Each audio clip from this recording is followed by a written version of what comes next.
ऐसा इसलिए क्योंकि उनकी बेटी आभा और दामाद जी अहान शादी के बाद पहली बार घर पर आ रहे हैं। हिमांशी, बहू जल्दी से सारा काम कर लो, आभा और दामाद जी आने ही वाले हैं। कुशल बेटा, तुम सारा सामान तो ले आए हो ना? और काजू कतली लाए हो या भूल गए? दामाद जी को बहुत पसंद है। हिमांशी और कुशल एक दूसरे से बहुत प्यार करते हैं और अपने माता पिता की सारी बातें मानते हैं। लेकिन जब से कुशल की बहन आभा की शादी हुई है, मानो उसके माता पिता के लिए उनका दामाद ही सब कुछ है। आभा और अहान घर पर आते हैं, सब उनका स्वागत करते हैं। आभा और हिमांशी किचन में खड़ी होकर बातें करती हैं। आभा, कैसे है तुम्हारे ससुराल वाले? तुम्हारा मन तो लग रहा है ना वहां? और अहान जी तुम्हारा ख्याल रखते हैं या नहीं? पता नहीं भाभी, कभी तो लगता है कि ठीक है, कभी तो लगता है कहाँ फंस गई। जैसे भैया आपकी मदद करते हैं, आपका ख्याल रखते हैं, आहान ऐसे बिल्कुल भी नहीं है। अरे इतना मत सोचो तुम। शुरू शुरू में थोड़ी दिक्कत आती है, लेकिन बाद में सब ठीक हो जाएगा। चलो बाहर चलते हैं। हिमांशी और आभा चाय नाश्ता लेकर बाहर आई। सब लोग आपस में बात करने लगे, लेकिन आहान बहुत घमंडी तरीके से बोलता है। आपका घर तो बहुत बड़ा है ससुर जी, आपका और कुशल का बिजनेस भी बहुत अच्छा चल रहा है, तो आप लोगों ने दहेज देने में इतनी कंजूसी क्यों की? अरे दामाद जी, कैसी बात कर रहे हो? आपके परिवार ने जिस जिस चीज की मांग की थी वो सब हमने आपको दिया है। अगर किसी चीज की फिर भी कमी रह गई है तो बता दीजिए। कुछ चीजें बिना मांगे भी तो दी जा सकती है ससुर जी। आहान, अगर तुम्हें कुछ और चाहिए तो बता दो, हम तुम्हारी सारी इच्छा पूरी करेंगे। आहान प्लेट से बिस्किट उठाकर बोलता है। मांगने से दिया तो क्या दिया, वैसे भी आप लोग मेरी डिमांड कभी पूरी नहीं कर पाओगे। आभा और आहान अपने घर चले गए। उनके जाने के बाद कुशल कहता है। मम्मी, हमने आभा की शादी गलत घर में तो नहीं कर दी? आहान और उसके घर वाले तो लालची लग रहे हैं। अरे चुप कर तू, दामाद ऐसे ही होते हैं, तेरी तरह नहीं कि तूने अपने ससुराल वालों से कुछ नहीं लिया और हर समय अपनी पत्नी से चिपका रहता है। ऑफिस से थका हारा आता है और अपनी पत्नी के साथ घर के कामों में मदद करता है। मम्मी, दहेज लेना तो गलत बात है ना? और हमारे पास किस चीज की कमी है? मैं अगर हिमांशी का घर के काम में हाथ बटाता हूँ तो वो भी मेरा ऑफिस का बहुत सारा काम करती है। इसमें बुरा क्या है? पति पत्नी को एक दूसरे की मदद करनी चाहिए। बेटा, किसी चीज की कमी तो अहान के घर पर भी नहीं है, लेकिन फिर भी हमने उसे दहेज दिया ना केवल दहेज दिया बल्कि उनकी जो भी डिमांड थी वो सारी पूरी की। और उसने क्या किया? आपके और मम्मी के सामने ताने सुनाकर चला गया। आप दोनों को इससे दुख होगा, आहान ने इसका बिल्कुल ख्याल नहीं किया। बेचारी आभा का तो चेहरा देखने लायक था, कितनी शर्मिंदा हो रही थी वो अपने पति की बातों से। इस तरह कुशल ने अपने माता पिता को समझाने की खूब कोशिश की, लेकिन उसके माता पिता आहान को ही सपोर्ट करते रहे। और करते भी क्यों ना, हमारे समाज ने दामाद का रुतबा बहुत ऊंचे स्थान पर रखा है, चाहे फिर उनकी सोच कितनी भी नीची क्यों ना हो। इसी तरह से कई दिन बीत गए और एक दिन आभा अपने घर पर रोती हुई आई। अरे आभा, तुम रो क्यों रही हो? और ये तुम्हारे चेहरे पर निशान कैसे? आभा लगातार रोए जा रही थी।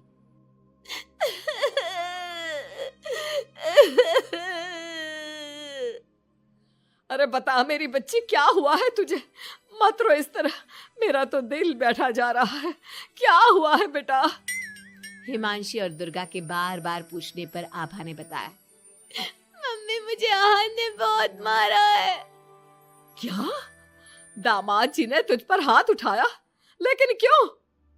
वो रोज शराब पी कर आते हैं और मुझे मारते हैं, लेकिन आज तो उन्होंने हद ही कर दी। क्या आहान जी शराब पीते? ये बात तो उनके घर वालों ने बताई नहीं थी। अरे कौन अपने बच्चों की कमियां बताता है? आने दे तेरे पापा को, वही बात करेंगे आहान और उसके घर वालों से। शाम को जब गिरिराज और कुशल घर पर आए तो उन्हें आभा का चेहरा देखकर बहुत गुस्सा आया, लेकिन वो करते भी क्या, आखिर आहान घर का दामाद है। पर आभा के चेहरे पर चोट के निशान देखकर कुशल से चुप नहीं रहा गया। कुशल ने फोन करके आहान से बात की। आहान, तुम्हारी हिम्मत कैसे हुई मेरी बहन पर हाथ उठाने की? तुम्हारी बहन घर में किसी की बात नहीं सुनती, जो उसके मन में आता है वही करती है। अब तुम ही बताओ मैं कैसे चुप बैठ सकता हूँ? अगर वो किसी की बात नहीं सुनेगी तो तुम उस पर हाथ उठाओगे? मैं तुम्हारी तरह नहीं कि अपनी पत्नी के पीछे पीछे घूमता रहूं। अगर तुम्हारी बहन जरा भी टेढ़ी चली ना तो मैं उसे इसी तरह से मारूंगा। ये बोलकर आहान ने फोन काट दिया। ये सुनकर कुशल को बहुत गुस्सा आया। कुशल ने कहा, अब आभा अपने ससुराल नहीं जाएगी। आपने उसकी शादी गलत इंसान से कर दी। वो आदमी आभा के लायक ही नहीं है। अरे पागल हो गया है क्या? अपनी शादीशुदा बहन को घर पर बिठाएगा? लोग क्या कहेंगे? मम्मी, आपको अपनी बेटी की चिंता है या लोगों की? आहान हमारा दामाद है और घर में छोटे मोटे झगड़े तो होते ही रहते हैं। हमें इन बातों पर ध्यान नहीं देना चाहिए। हम आहान के माता पिता से बात करेंगे। आभा को आहान बिल्कुल पसंद नहीं था, लेकिन उसके माता पिता समाज के डर से उसे बार बार आहान के घर पर भेज देते थे। इस बार भी आभा को अपने ससुराल जाना पड़ा। एक दिन हिमांशी की तबीयत खराब हो गई तो उसने घर का काम नहीं किया। तबीयत खराब होने का बहाना बनाकर सुबह से लेटी है। तुझे इस घर में जितना आराम मिला है ना, दुनिया में किसी बहू को कहीं इतना आराम नहीं मिला होगा। तेरा तो पति भी तेरे साथ काम कराता है। देख मेरी आभा को, बेचारी कितना पिटती है अपने पति से और सारे घर का काम खुद ही करती है। शाम को जब कुशल घर आता है तो हिमांशी उसे सारी बात बताती है। तुम मम्मी की बात का बुरा मत माना करो। मम्मी चाहती है कि मैं उनके निकम्मे दामाद की तरह बन जाऊं, जो अपनी पत्नी की बिल्कुल भी इज्जत नहीं करता। लेकिन मैं ऐसा नहीं बन सकता। कुशल ने हिमांशी का बहुत ख्याल रखा और वो जल्दी ही ठीक हो गई। वहीं आहान आभा के साथ बहुत बुरा बर्ताव करता था। आभा के माता पिता ना तो आभा की बात सुनते और ना ही कुशल की। एक दिन आहान किसी काम के सिलसिले में शहर से बाहर गया हुआ था। वो जिस होटल में रुका था वहां उसे आहान दिखा। अरे ये तो आहान लग रहा है, मगर इसके साथ ये लड़की कौन है? कुशल ने वहां कुछ लोगों से पूछताछ की तो उन्होंने बताया, ये तो अक्सर इस होटल में अलग अलग लड़कियों के साथ आते हैं। लेकिन आप ये सब क्यों पूछ रहे हो? कुशल बिना कुछ बोले वहां से चला जाता है और घर आकर सभी को ये बात बताता है। लेकिन उसके माता पिता को तो इस बात से भी कोई फर्क नहीं पड़ा। अरे बेटा, इस बात को यहीं खत्म कर दो। हम आहान से क्या कह सकते हैं? आखिर वो हमारे घर का दामाद है। बेटा देख, ये बात ना आभा को मत बताना, नहीं तो उसे बहुत बुरा लगेगा। आप दोनों किस मिट्टी के बने हैं? दामाद दामाद कहकर आपने उसे सर पर चढ़ा दिया। मैं आपकी बहू के साथ अच्छा बर्ताव करता हूं तो आप मुझे झूरू का गुलाम कहते हैं। और आहान आपकी बेटी को जानवर की तरह पीटता है, आप तब भी उससे बात करने की हिम्मत नहीं करते। आप लोग बेटे और दामाद में इतना फर्क क्यों करते हो? बेटा, दामाद को तो सर का ताज समझा जाता है। हमेशा से ऐसा ही चलता आया है। अरे हमारे समाज ने ऐसे ही नियम बनाए हैं। चाहे वो आपकी बेटी के साथ कैसा भी बर्ताव करे, उसे जानवरों की तरह मारे पीटे। मम्मी, ये पुराने जमाने की बातें हैं। आजकल कोई पढ़ी लिखी लड़की इतना नहीं पीट रही जितनी हमारी आभा पीट रही है, वो भी सिर्फ आप दोनों की वजह से।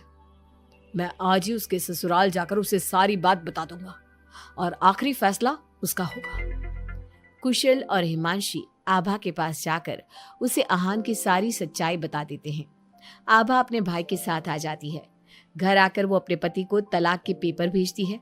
हालांकि गिरिराज और दुर्गा अभी भी अपने दामाद के साथ है और तलाक के खिलाफ। उनको अभी भी समाज की चिंता है, बेटी की नहीं।